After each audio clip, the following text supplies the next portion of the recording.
En videos anteriores hemos estado estudiando competencia perfecta como una estructura de mercado donde coexisten varios compradores y varios vendedores.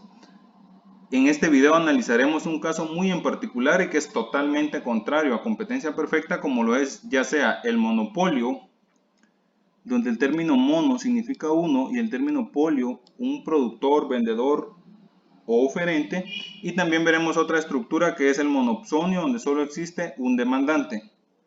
Todo lo que yo diga en este video para monopolio es totalmente aplicable para monopsonio, pero claro, llevado desde la perspectiva del demandante. Por ejemplo, la primera línea dice: el monopolista, como único productor de un producto, valga la redundancia, se encuentra en una posición única. Entonces, eso es para el monopolio, pero si yo lo quiero ver para el monopsonista, sería que es el único demandante de un producto que se encuentra en una posición única, ¿verdad? El monopolista tiene un término llamado poder de mercado. Él puede influir o directamente influye sobre los precios, porque en realidad, como lo vamos a ver más para adelante, él es el mercado en sí, ¿verdad? Por el lado de la oferta. Lo mismo ocurre para el monopsonista. Él también tiene poder de mercado, ¿verdad? Porque como solo él compra a un grupo de personas, entonces él controla el precio. El monopsonista es uno vende, varios compran. El monopolista, ¿verdad? Y el monopsonista es uno compra y varios venden. Entonces sería una imperfección hasta cierto punto del mercado. Muy bien, entonces vamos a analizar en este video lo que es el monopolio. Dice que si este monopolista decide poner un precio por encima de lo normal, de lo que sería en competencia perfecta, a un producto, no tiene por qué preocuparse porque no hay competidores que puedan colocar un precio por debajo del que él coloque. Entonces el precio que él coloque va a ser el precio de mercado y no va a haber opción a que alguien más capture una cuota del mercado, ¿verdad? El monopolista en sí, como lo habíamos dicho, es el mercado y controla absolutamente la cantidad de producto que pone en venta. A pesar de eso, como dice en la siguiente estrofa, no significa que pueda cobrar el precio que él quiera, el más alto posible, ¿verdad? Sino que, porque cobrar un precio muy alto no le permite maximizar sus beneficios. Alguien puede decir, bueno, pero si mientras más caro, más ganancia por unidad de producto, ¿verdad? Más ganancia por unidad de producto, pero no más ganancia total, porque van a haber una o dos personas que me compren ese producto extremadamente caro o sobrevalorado, por decirlo así. Muy bien, aquí habla el libro de Pimdick de que solo una editorial vende su libro, por lo tanto pudiera convertirse a un monopolio y venderlo a un sobreprecio, pero eso no ocurre porque si lo vendieran a $500, creo yo que dice ahí, unas 10 personas les comprarían, por ejemplo, y no tendría sentido, ¿verdad? Ganan más bajando un poquito el precio. Ahora, ¿hasta dónde lo tienen que bajar? Eso lo vamos a ver en videos posteriores, ¿verdad? Muy bien, entonces dice que para maximizar los beneficios, vamos por aquí, para maximizar los beneficios, un monopolista debe averiguar dos cosas importantes. Primero, su estructura de costos y dos, las características del mercado, gustos, preferencias, ingresos, etcétera, ¿verdad? Pero el elemento más importante después de la estructura de costos para un monopolista es la elasticidad demanda-precio. Pero es una elasticidad demanda-precio muy interesante que vamos a analizar a partir de esta gráfica. Por ejemplo, no sé si lo vieron en un curso de economía introductoria, nosotros vimos muy poco sobre oferta y demanda porque ya traíamos una base de un curso de economía, ¿verdad? Pero en realidad existen dos tipos de elasticidad. Una elasticidad arco, que es la elasticidad, por ejemplo, de una curva completa. Por ejemplo, dice que esta curva que está más acostadita es más elástica y esta que está más levantada, por decirlo así, es inelástica, ¿verdad? Esta que tiene mayor pendiente negativa, inelástica, y esta elástica. Entonces, ahora bien, eso es elasticidad arco de la demanda. Pero existe también otro término que se utiliza mucho en monopolio, que es la elasticidad puntual de la demanda. Entonces, aquí vamos con una elasticidad puntual. Veamos, ¿se recuerdan de esta curva que estoy marcando aquí? esta curva era perfecta, dice que es perfectamente inelástica y era la que analizamos para competencia perfecta, si se recuerdan. Entonces, esa que analizamos en competencia perfecta era una elasticidad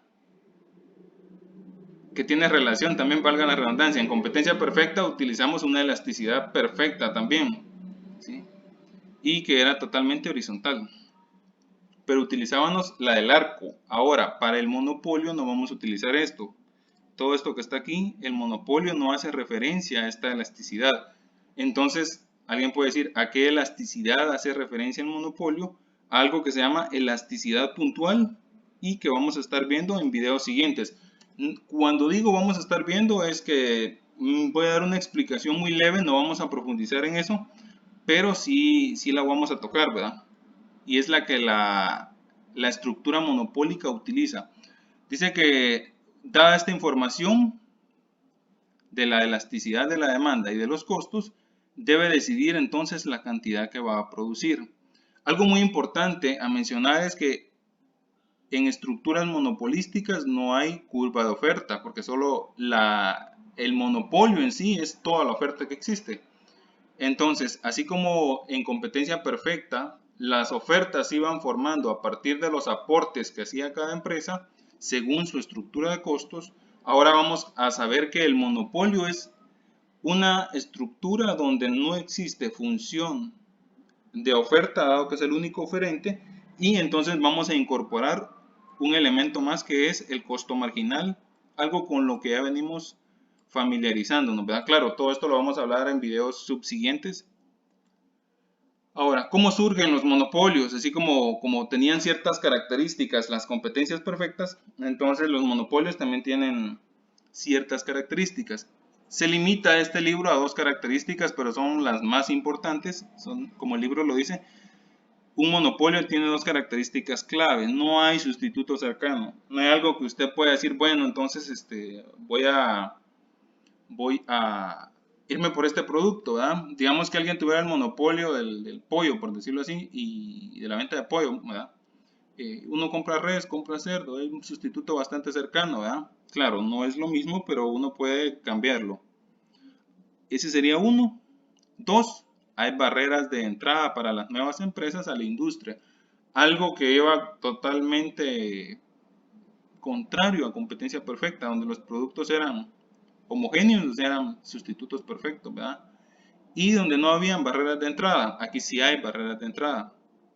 Muy bien, entonces, aquí habla sobre los sustitutos cercanos, de eso no vamos a hablar aquí.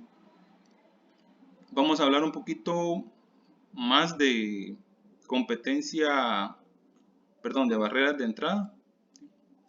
Dice que para las nuevas empresas hay ciertas barreras de entrada, que son las restricciones que protegen a una empresa de cualquier competidor potencial. Y estas se llaman, como lo había dicho, barreras de entrada. Las barreras de entrada son de tres tipos y estas barreras de entrada le dan nombre a los monopolios. Existe un monopolio natural, un monopolio de propiedad y un monopolio legal. Muy bien, entonces vamos a ver las barreras naturales a la entrada dan origen a un monopolio natural. Un monopolio natural, el que se conociera como monopolio único también, es una industria, voy a marcar donde estoy leyendo, dice que es una industria donde las economías de escala permiten a una empresa proveer un bien o servicio a un mercado completo al costo más bajo posible. Entonces, las barreras naturales o un monopolio natural hace referencia a que hay una empresa que empezó o una empresa que tiene un gran capital y por lo tanto la empresa se permite utilizar economías de escala. ¿Qué quiere decir eso? Que producen grandes cantidades y por lo tanto imagínense una empresa que esté produciendo, ¿qué les dijera? Competirle por ejemplo a Pollo Rey, por ejemplo. Pollo Rey tiene una estructura de costos bastante baja por unidad, dado de que ellos no utilizan economías de escala, no van como alguien que quiera emprender y que diga, bueno, yo quiero poner una venta de pollo, ¿verdad? Quiero poner mi crianza, mi granja y todo. ¿A cómo me va a salir a mí cada pollo? Me va a salir muchísimo más caro, entonces no voy a poder competir en ese mercado. Algunos claves que menciona aquí es el gas, el agua y la electricidad. Y un ejemplo clásico es el del agua, ¿verdad? En un pueblo pequeño, mencionan algunos libros, que es más conveniente que una empresa controle el suministro de agua, ¿verdad? Y no dos o tres, porque tendría que cada empresa tener su caño, ¿verdad? Su tubo de agua, y eso sería mucho más caro. Lo mismo pasa con la electricidad, que en Guatemala es un monopolio, porque si hay otra empresa de electricidad, tendría que venir el cable, tendría que haber doble posteo y doble cableado, ¿verdad? Entonces eso no es, claro, uno no puede poner una empresa de electricidad en Guate, imagínense es imposible, pero se debe a que es un monopolio natural, porque tiene barreras de entrada naturales. Muy bien, ahora vamos con un siguiente punto de vista o una siguiente barrera, que es la de la propiedad de entrada. Y esta es ¿verdad? Esto ocurre cuando una empresa posee parte significativa de un recurso importante. Por ejemplo, volvemos con lo del agua en un pueblo pequeño. Supongamos que en el pueblo no hay ningún otro nacimiento de agua, solo él tiene el nacimiento de agua. Entonces, ahí no importa estructura de costos, no importa. Entonces, la gente está obligada a comprarle agua a esta persona, porque no hay ningún otro nacimiento. Entonces, es un monopolio de propiedad. Él tiene el control sobre la propiedad. Hablaba también de que, por ejemplo, De Beers controlaba el 90% de la oferta de diamantes en el mundo, ahora solo es el 65%, pero hubo una época donde él controlaba el 90% de los diamantes que se extraían, entonces es un monopolio, ¿verdad? Un monopolio es muy diferente, la definición de monopolio es muy estricta, pero existe otra definición que es eh, muy parecida a la de esta, que es monopolio uno solo y no hay ningún otro. Y hay otro que se llama fuerza monopolística, ¿verdad? Entonces, la fuerza monopolística hace referencia a que existen más empresas, pero una domina o es un monstruo comparado con los otros. Por ejemplo, aquí coloca como ejemplo de monopolio a De Beers, que controlaba el 90%, pero alguien puede decir, bueno, ese no es monopolio, porque ese 10% podían haber dos empresas más. Entonces, en realidad, en el mercado hay tres empresas y no cumple con lo de monopolio. Tiene toda la razón. Pero encontrar una única empresa que domine al 100% es muy difícil. Entonces, el monopolio como definición cuesta verlo en la realidad. Lo que encuentra uno son variantes con con ese poder monopolístico. Esta empresa, a pesar de que hay más, tiene poder monopolístico. Lo mismo ocurría con Microsoft algunos años. El 95% de los sistemas operativos para computadora eran Microsoft. Es cierto, existía Linux y Ubuntu, pero también la otra de Mac, pero dominaban el 5% del mercado, entonces no era nada, ¿verdad? Entonces, eso también genera un poder monopolístico, aunque existen otras, pero no aportan nada. Muy bien, entonces existen otras que son barreras legales cuando el gobierno a través de franquicia pública, marcas y a través de patentes le da o por alguna preferencia nada más política le da. Por ejemplo, en Guatemala por preferencia política solo Cementos Progresos puede hacer el cemento, ¿verdad? Entonces, y no deja que del extranjero entre ninguna otra empresa. Entonces, ese es un monopolio legal porque el gobierno lo protege. Pero existen monopolios legales con sentido, ¿verdad? Un poco más lógicos. Por ejemplo, una farmacéutica que ahorita encuentra una cura para una enfermedad, ¿verdad? El famoso coronavirus. Entonces, supongamos que una farmacéutica guatemalteca lo hace y tiene los derechos para explotarlo, ¿verdad? Parece injusto porque los demás genera un sobreprecio para la sociedad y las demás empresas pudieran también ya conociendo la fórmula imitarlo.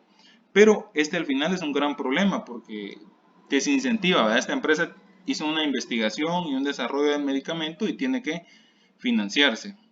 Muy bien, entonces esos son aspectos importantes que tenemos que tomar en cuenta en lo que respecta a la estructura monopolística.